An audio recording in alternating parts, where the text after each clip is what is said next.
Assalamualaikum warahmatullahi wabarakatuh. Perkenalkan nama saya Adinda Sheila Amandita, NIM 2018 10 11 03 11 019, Hukum Ekonomi Bisnis kelas J. Pada kesempatan kali ini, saya akan memaparkan materi terkait hukum perusahaan. Baik, langsung saja. Jika ditinjau dari segi pengertian, hukum perusahaan adalah suatu peraturan hukum yang mengatur mengenai segala jenis usaha dan bentuk usaha.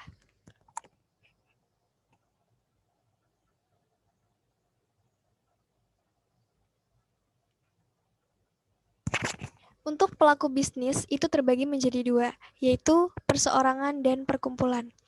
Perseorangan ini terdiri dari satu orang pengusaha saja, modal milik satu orang, lalu pekerja sebagai pembantu pengusaha yang terikat perjanjian kerja dan pemberian kuasa. Tidak ada pengaturan khusus untuk pelaku bisnis perseorangan ini dan pemilik bertanggung jawab terhadap semua usahanya. Untuk pelaku bisnis perkumpulan itu terbagi menjadi dua, yaitu yang berbadan hukum dan bukan badan hukum. Jadi untuk yang badan hukum dan bukan badan hukum ini mereka memiliki perbedaan, yaitu jika badan hukum dia memiliki ciri-ciri yang pertama, izin dan pengesahan dari pemerintah, yang kedua sebagai subjek hukum dapat melakukan perbuatan perdata, dan yang ketiga perkumpulan bertanggung jawab atas perbuatan orangnya, dan yang keempat pertanggungjawaban terhadap utang piutang perusahaan hanya terhadap harta perkumpulan. Untuk bukan badan hukum memiliki ciri-ciri yang pertama berdasarkan kesepakatan para pihak, yang kedua tidak dapat melakukan perbuatan perdata dalam kedudukannya sebagai perkumpulan, dan yang ketiga yang bertanggung jawab adalah orang-orang yang mengadakan perjanjian dari perkumpulan tersebut. Nah, tadi kan di awal sudah dijelaskan bahwa perkumpulan ini kan terbagi menjadi dua, yang berbadan hukum dan bukan yang berbadan hukum. Kali ini saya akan menjelaskan yang perkumpulan badan hukum, yaitu terdiri atas PT, koperasi, dan yayasan. Nah, untuk PT atau perseroan terbatas, jika kita tinjau dari definisi, menurut pasal 1 huruf I Undang-Undang Nomor 40 Tahun 2007, yang dimaksud dengan PT adalah badan hukum yang merupakan persekutuan modal didirikan berdasarkan perjanjian melakukan kegiatan usaha dengan modal dasar yang seluruhnya terbagi dalam saham dan memenuhi persyaratan yang ditetapkan dalam undang-undang ini. Nah, untuk PT ini memiliki unsur-unsurnya. Yang pertama, badan hukum, dan yang kedua didirikan berdasarkan perjanjian, dan yang ketiga melakukan kegiatan usaha, dan yang keempat modal dasar, dan yang kelima memenuhi persyaratan sesuai dengan undang-undang. Untuk persyaratan dan prosedur pendirian PT, persyaratan dan prosedur pendirian PT. Persyaratan pendirian, 1. Perjanjian antara dua orang atau lebih, dan yang kedua dibuat dengan akta otentik di muka notaris, dan yang ketiga ada modal dasarnya. Nah, untuk prosedur pendirian itu sendiri, yang pertama pembuatan perjanjian tertulis, dan yang kedua pembuatan akta pendirian di depan notaris, dan yang ketiga pengesahan oleh Menteri Hukum dan HAM, dan yang keempat pendaftaran perseroan, dan yang terakhir pengumuman dalam tambahan berita negara. Dan untuk anggaran dasar dari PT ini diatur di pasal 15 Undang-Undang Perseroan Terbatas.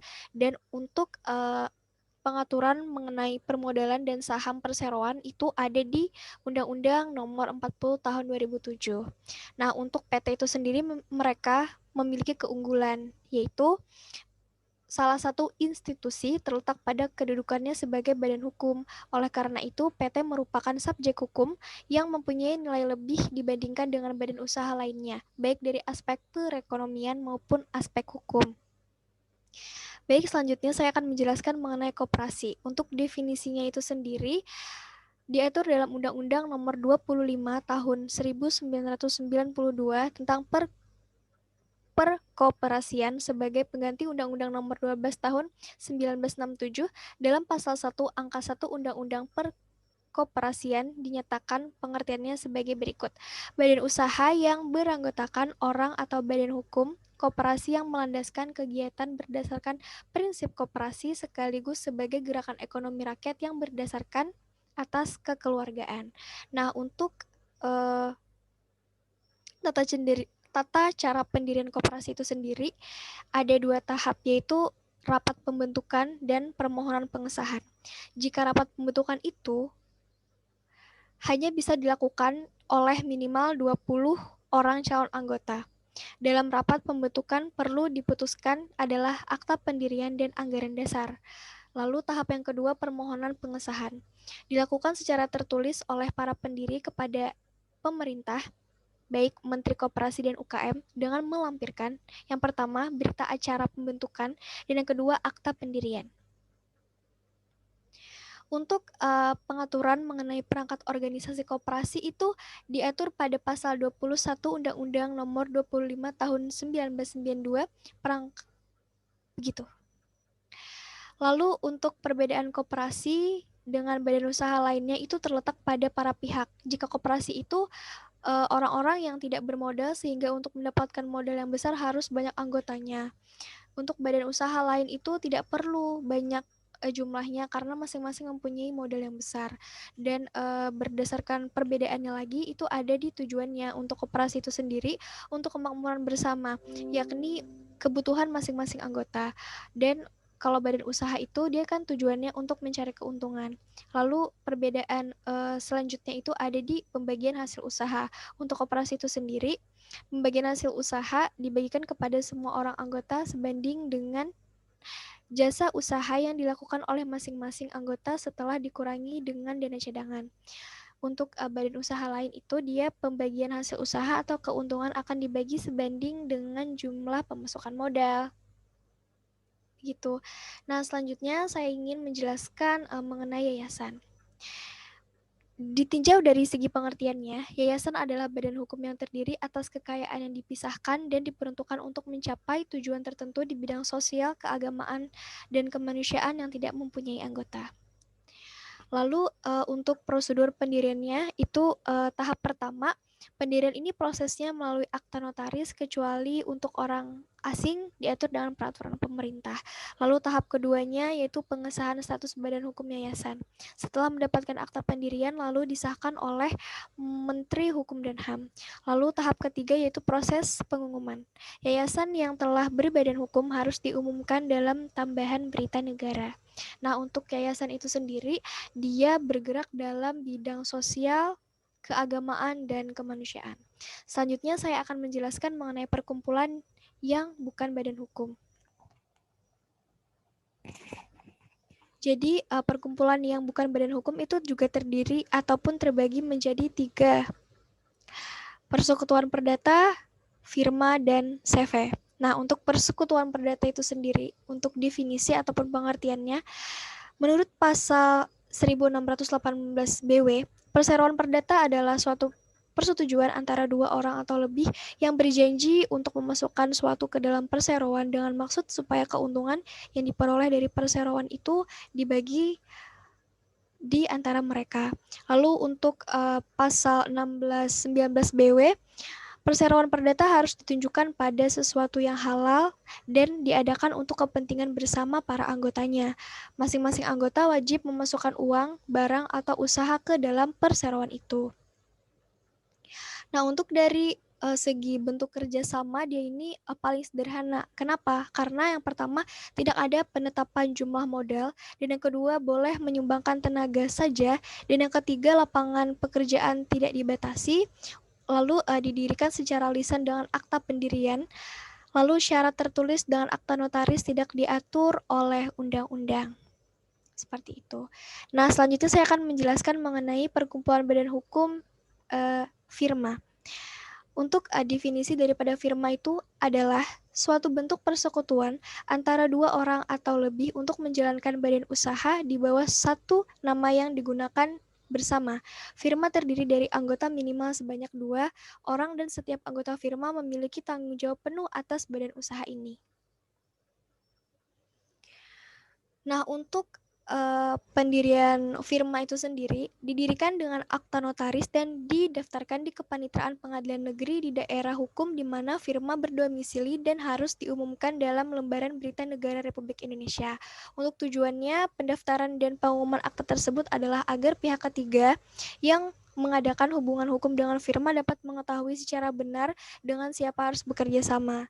Lalu, firma ini merupakan persekutuan dengan nama bersama, dan dia bertanggung jawab secara keseluruhan terhadap utang firma. Nah, untuk firma itu sendiri memiliki unsur-unsur mutlak. Yang pertama, menjalankan perusahaan, dan yang kedua, dengan nama bersama, dan yang ketiga, pertanggungjawaban sekutu atau firman yang bersifat pribadi secara keseluruhan terhadap segala perikatan firma.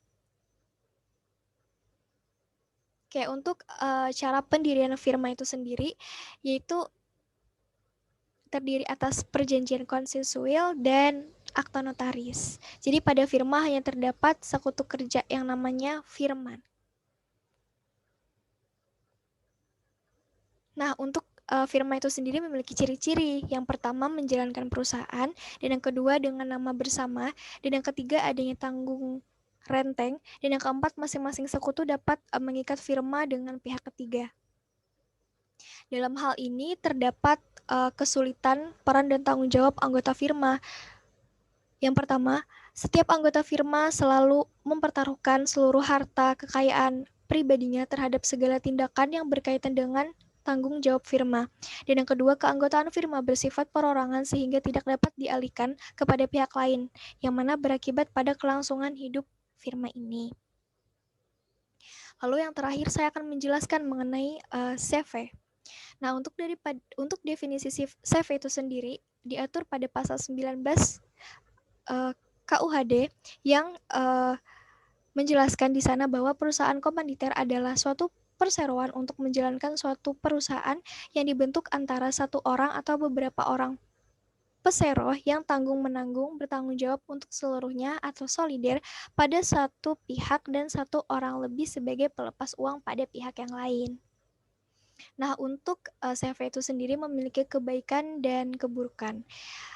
Kalau boleh saya jelaskan, kebaikannya itu adalah yang pertama pendiriannya relatif murah, yang kedua kemampuan manajemennya lebih besar, dan yang ketiga mudah memperoleh kredit, dan yang keempat modal yang dikumpulkan itu dia lebih besar. Lalu untuk keburukannya itu sendiri, yang pertama kelangsungan hidup tidak menentu, yang kedua sulit untuk menarik kembali modalnya terutama bagi sekutu pimpinan, dan sebagai sekutu mempunyai tanggung jawab yang tidak terbatas. Jadi, CV merupakan firma dengan bentuk khusus karena CV terdapat dua sekutu. Jadi, yang pertama sekutu komanditer atau sekutu diam, yaitu seseorang atau lebih yang mempercayakan uang atau barang untuk digunakan dalam perusahaan. Yang kedua ada sekutu komplementer atau sekutu kerja, yaitu sekutu yang menjalankan perusahaan dan bertanggung jawab sepenuhnya terhadap pihak ketiga. Nah, untuk prosedur pendirian maupun pengumumannya tidak ada aturan khusus yang mengatur, sehingga persekutuan komanditer dapat diadakan berdasarkan perjanjian atau sepakat antara pihak saja, sesuai dengan ketentuan pasal 22 KUHD. Dalam praktek di Indonesia, untuk mendirikan persekutuan komanditer dibuatkan akta pendirian dari notaris, lalu didaftarkan di Kepanitraan Pengadilan Negeri dan diumumkan di Tambahan Berita Negara Republik Indonesia sama dengan prosedur pendirian firma itu sendiri. Oke, terima kasih